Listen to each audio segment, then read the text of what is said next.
Bonjour à tous. Alors aujourd'hui nous allons voir pourquoi une relation avec un ou une perverse narcissique est une succession d'illusions et de désillusions. En début de chaque relation, le ou la perverse narcissique pense avoir trouvé la personne qui va lui permettre d'atteindre le bonheur idéal pour lui ou pour elle, à savoir se sentir une personne parfaite. C'est pour cela que pendant la période d'idéalisation, il ou elle va déployer une énergie colossale pour déterminer et essayer de correspondre au maximum à ce que vous, sa proie, vous cherchez dans la vie.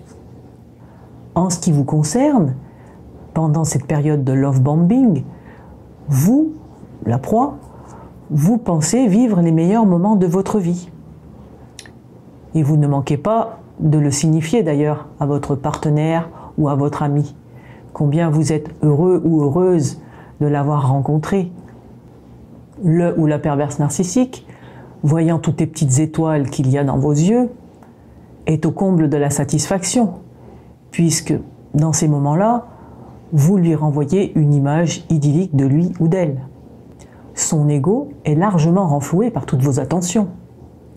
Au fil du temps, chacun apprend à connaître un peu plus l'autre et note quelques petites imperfections chez cet autre. En ce qui vous concerne, cela ne vous dérange pas plus que ça, d'autant que vous venez de vivre des moments extraordinaires avec cette personne.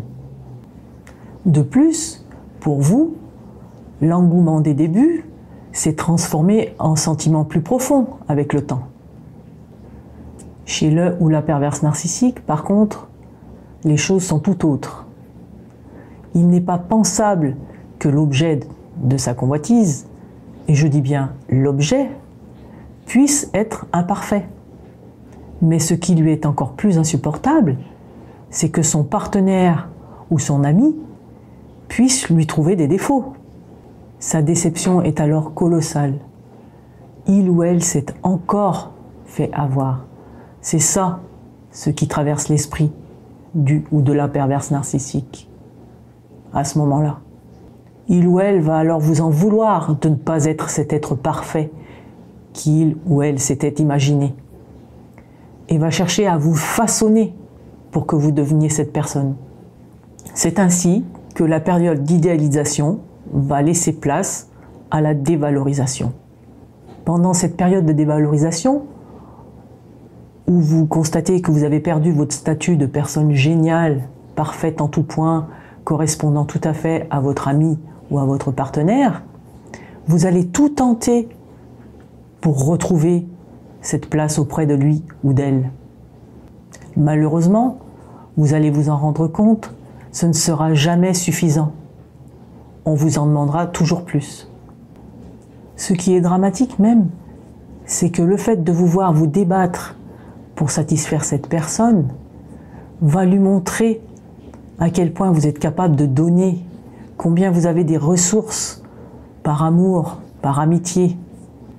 Et cela va vous rendre détestable à ses yeux, car involontairement, vous allez lui montrer tout ce à quoi il ou elle n'a pas accès, à savoir l'empathie, les sentiments véritables, etc. Et quand bien même vous arriveriez à atteindre les exigences de cette personne perverse narcissique, elle vous en voudrait encore. Pourquoi? Tout simplement parce que la personne que vous aimez, ce n'est pas véritablement lui ou elle, mais juste l'image qu'il ou elle s'est inventée pour vous plaire. Vous voyez donc bien que même si vous accédez à toutes les demandes d'un ou d'une perverse narcissique, celui-ci ou celle-ci se sentira toujours dupé. La relation avec un ou une perverse narcissique n'est donc qu'un jeu de dupes, puisque cette personne n'est pas capable de voir l'autre comme une personne à part entière. Et vous, la victime, vous êtes tombé en amour, en amitié, d'une illusion. Il est important pour vous, la victime, de comprendre tout cela, afin de cesser de culpabiliser et d'arriver à se détacher plus facilement. Vous savez ce qu'on dit? Quand c'est trop beau pour être vrai, c'est que c'est faux. En espérant que cette vidéo vous aura aidé, je vous dis à bientôt.